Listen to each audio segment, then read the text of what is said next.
Hey everyone, welcome. Today I'm going to be talking all things hips, specifically related to tight and painful hips. I see this in my clinic a lot, I promise you. And this technique I'm going to show you is a simple 3-step process where you will receive immediate gains and changes in your function.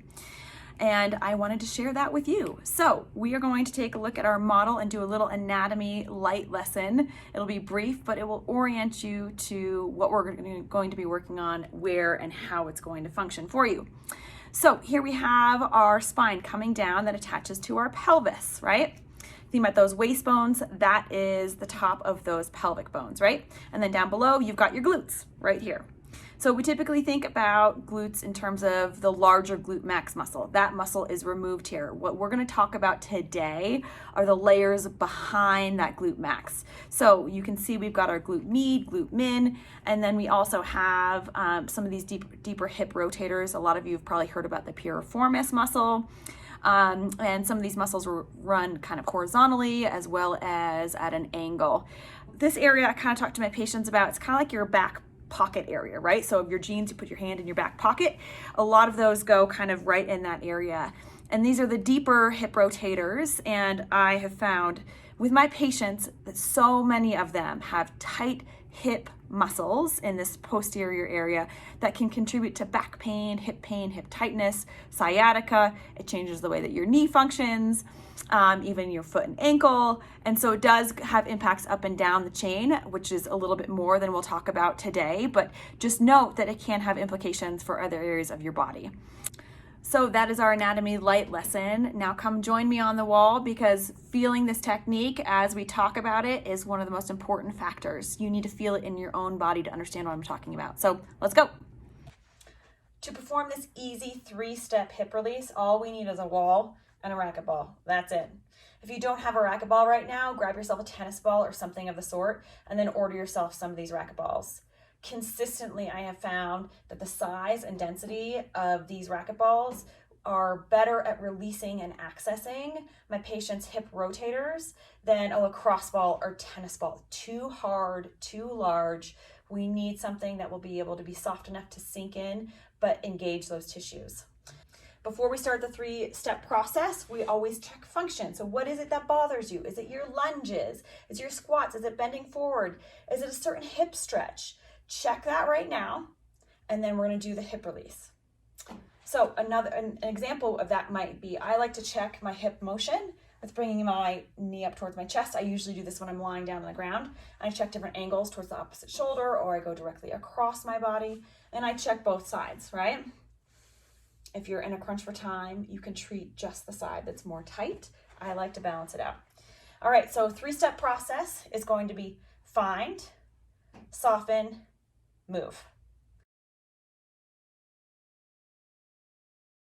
So let's go through it. Racquetball. Remember that back hip pocket we talked about, those hip rotators?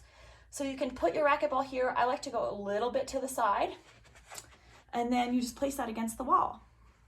All the weight's on the outside leg, vast majority at least. Light on the inner leg. We want that glute to be soft and allow the racquetball to sink into those tissues. We don't want those tissues to resist it. That's not how we're going to get our benefit. So we're going to find it, right? Move up and down, around. I can tell my tightness is right here. If you ever find your tightness and you're in an awkward position, just grab the racquetball, keep it where it is against your body, and move up to a more comfortable location on the wall, okay? So a couple guidelines. We have found our spot. Never more than 3 out of 10 on a symptom scale. We want these tissues, again, to soften, to accept the racquetball and release. You shouldn't feel pain, numbness going down your leg. So we found it. Now I'm working on releasing, softening. You can do that a couple ways to make it move faster. So I could breathe into my hip area. I can bring my awareness and try to visualize those tissues softening. I can try to relax my whole leg, like my toes.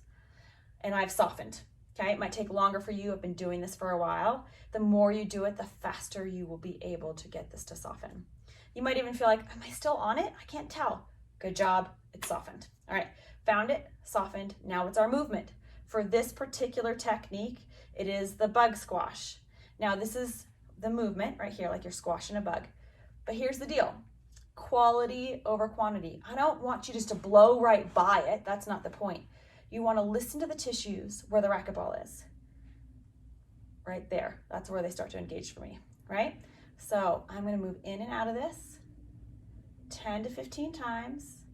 You might start to notice that the range increases. There we go. I just had another release. So now my range of motion is increasing. I've had points where I get there and all I can do is this, and that's fine. It doesn't matter. It's just where you're starting from, and then the tissues start to release. If you are somebody where you do a lot of hiking and biking and lunges and hip work, and you notice that your hip tightness is really up high, I'd recommend grabbing a yoga block or step stool or books to elevate your foot. Same technique, racquetball to that glute area. Foot up, racquetball against the wall, weight on the outside, light on the inside, up and down. Okay, found it. Now I'm going to soften. Now I'm going to move. You might find that these areas of tenderness, tightness might be in different areas or locations in that glute region. If your foot's elevated, totally normal. Your tissues are at different angles and different tensions with this foot elevated, okay? If you're traveling and all you have is your racquetball and you are not able to elevate your foot, I also recommend half kneeling. Same thing. Weight on the outside, light on the inside. I need to adjust my position. Okay, find right there. And I'm working on softening. And then move.